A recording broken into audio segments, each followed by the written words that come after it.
Where would power be without Ghost? A resounding absolutely nowhere is the only answer any sensible Power fan would give you.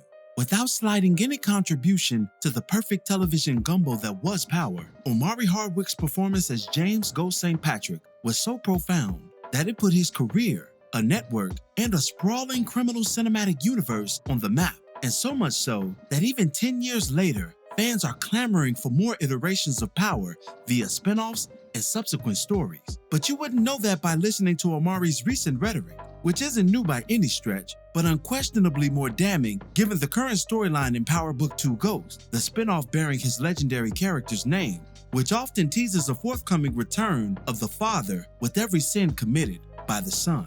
In this video, we'll unfortunately put any semblance of such a return, be it visions, a voice, or even a disappointed facial expression, to bed for good. Because even in my most ideal scenarios, Hardwick has made it unequivocally clear that it's just not going to happen.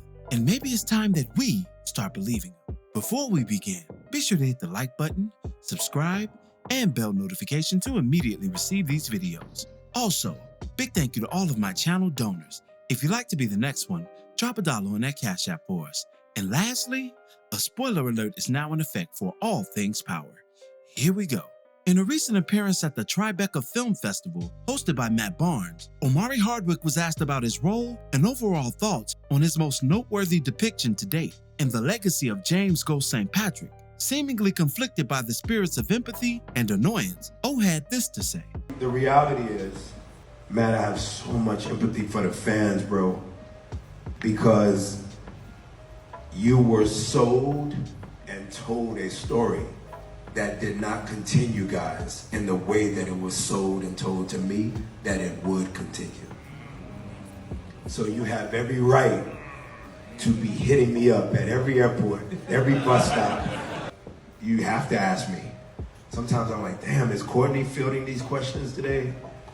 Is Star, are the execs at Starz, or is Curtis fielding these questions? And for real, I feel like it's just me fielding these questions because I'm with y'all in this sense. I'm with you in the sense that the way the story was sold and told to me is not befitting of the way it ended, guys. So y'all have every right to be like, it didn't end right.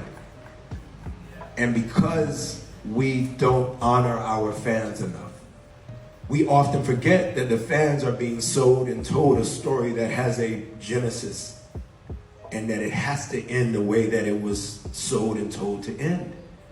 And because it wasn't, y'all have every right to be upset and go, so therefore, thusly, henceforth, Ghost cannot be kaput, because it didn't end the way that we started the show. But had it ended the way that we started the show, then I think you guys would be extremely satisfied with the art, the beautiful freaking art that the show was. It should exist in museums. You should be able to forever have conversations about the show. And this was everybody's uncle. Ghost was, whether Jamie or Ghost, he was everybody's uncle who was, more importantly, trying to go right from going wrong. And I loved him, and I always will love him. Sold and told a story, an unbefitting ending, and perhaps most troubling, a dishonor of the fans by the powers that be? These aren't the words of a man continually following an ever-growing saga in which he was the primary architect. These aren't the words of a man who portrayed a character so greatly, so magnanimously, that he remains optimistic about a return due to overwhelming fandom requests alone. These aren't the words of a man who views his definitive representation, his swan song performance, as you view it. No. These words tell the story of a man who feels slighted, one who desired a greater role in steering the narrative of his seminal archetype, one whose ambitions and talent were devalued by a production team with its own thoughts, ideas, and agendas. Yes, this is the man we hear coming across whenever Omari Hardwick speaks about his time in the Power Starz universe. These lamentations aren't new, however, because if you study Hardwick's statements over the last 5 years, that time since he received that unceremonious bullet in his heart by the hands of his own son, you'll notice a pattern of disappointment in his statement.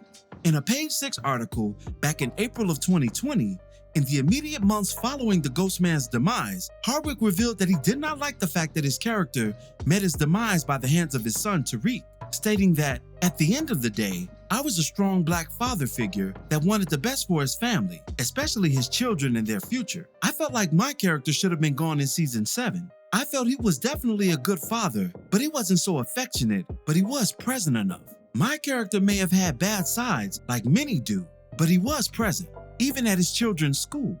Given how Ghost met his controversial end, coupled with the unanimous hatred towards Tariq at the time, this assessment was completely understandable, even agreeable to most, if not all, of the viewership. But given what we know now, this was simply the start of his frustrations for us and the end of a laundry list of discontent for the actor himself. Such a dissatisfied tone would continue in the summer of 2022, where Omari would echo his earlier points from the previous interview while adding payment disparity onto that aforementioned laundry list. He stated, "The way I would have liked to see it play out is a life for a life." Hardwick compared his idea to the Denzel Washington movie Man on Fire, which ends with Washington's character, an ex-CIA agent named John Creasy, sacrificing himself for someone else. "That's what I would have wanted," Hardwick continued. "I envisioned Tommy getting caught up in some shit, and Ghost had decidedly, after trying every turn, felt like nothing was working. After that, exhausting all of the options to be bigger and to be everything he wanted to be, what I envisioned was me having to go give a life for a life," he continued. "I probably shared it with Courtney first, but when I shared it with Joseph, Sakura that is, the actor who plays Tommy, he was like, 'Yo, I love it.' And I said instead of Romeo and Juliet, it's like Romeo and Romeo." Here, he's alluding to the series-long brotherhood shared between Ghost and Tommy, and how dying in the name of preserving that brotherhood would have been more acceptable in his sight than having a black father murdered by his black son on a premium network, and the damaging influence such an imagery could convey to the black family. Though not explicitly expressing the latter portion of that sentiment, it's heard loud and clear between the lines of his vexations with the epic's conclusion, and moreover, his absence in all subsequent iterations of power, where his presence would have provided even more weight. When Tariq read the letter from prison left behind by a posthumous ghost man rebuking his son from dimensions unknown, Omari was absent. When Tariq underwent a dream sequence where every life lost either directly at his hands or by his influence came to confront him, Omari was absent. And recently, and perhaps most egregiously, when Tariq came face to face with his true destiny, donning his father's suit and presiding in his father's club, Omari was absent. His presence was not merely missed, but dare I say required, in order to truly drive home Tariq's current plight and narrative. But alas, Hardwick has seemingly washed his hands of the Power universe. You disagree? Then answer me this. Why was Omari Hardwick, on the 10th anniversary of Power's inception and cultural influence on the world, absolutely nowhere to be found at the Power 10 anniversary celebration and party? Why has he never appeared on the Crew Has It podcast, a show where Michael Rainey Jr. and Gianni Paolo, the real Tariq and Braden, give flowers, reverence, and deference to every major Power contributor, from the actors, writers, and even the Queen showrunner herself, Courtney Kemp? Throughout the years, and these coinciding statements, he's told us why. We just haven't listened.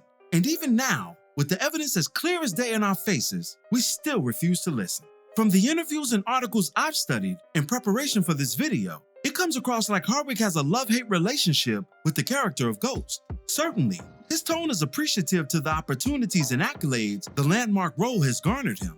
But therein also lies a conflict between Ghost's appreciation and Omari's own. Actors are oftentimes defined by their greatest character portrayals, only transcending this reality on rare occasions. When you think of Al Pacino, the role of Michael Corleone may come to your mind as his most notable, or Denzel Washington's performance as Malcolm X. These are actors who may be recognized by signature roles. However, these actors aren't defined by them, as Pacino also has Scarface on his resume. And similarly, Denzel has Alonzo from Training Day and a multitude of others on his resume. But in the case of Hardwick, although he's played in various films as a counterpart character or opposite larger features in notoriety, Ghost is his most iconic portrayal, and it's one that many of his fans hang their hats on when either declaring or defending his prowess. Seemingly much to his chagrin, no other role that he's taken on shares such fanfare, and this dynamic visibly bothers him when speaking on the legendary character.